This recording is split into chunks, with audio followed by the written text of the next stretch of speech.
अस्सलाम वालेकुम। आबादकार दोस्तों, हिन वीडियो में असां तव्हांखे ॿुधाईंदासीं त कणिक जी सफ़ाई कीअं थींदी आहे, कणिक जी ग्रेडिंग कीअं थींदी आहे। हाणे हीअ तव्हां ॿिज ॾिसो पिया त हीअ प्रोसेस थी करे साफ़ हेल्दी तंदुरुस्त ॿिज जेको आहे असांजे हथनि में असां हिकिड़े कटे में अलॻि अचे थो।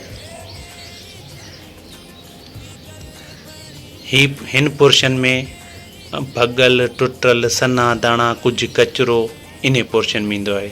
हीअ तव्हां ॾिसो था बिल्कुलु बारीक ऐं सन्हा दाणा आहिनि, इहे अलॻि थी करे इन कटे में वञनि था।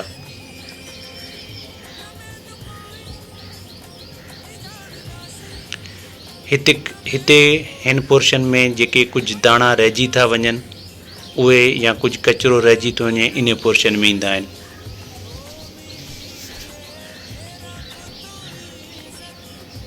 हिन जॻह ते जेको घणी काॾी मटी कचिरो या दाणा ख़राबु दाणा जेके हूंदा आहिनि उहे हिन पोर्शन में इन कटे में इन जॻह ते गॾु थींदा आहिनि।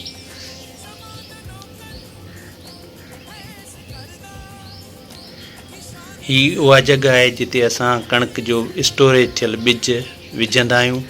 उहो प्रोसेस थी करे साफ़ वरी सन्हा दाणा ऐं मुख़्तलिफ़ प्रोसेस मां थी करे असांखे ॿिज सफ़ाई थी मिलंदो आहे। हिते असां ॿिज जा कटा विझंदा आहियूं। ॿिज जा कटा विझण खां पोइ हिकिड़ी जॾहिं असां जिन्स कंदा आहियूं त असां उनखे बिल्कुलु मशीन खे साफ़ु कंदा आहियूं। पोइ जेको आहे असां ॿी जिन्स हलाईंदा आहियूं।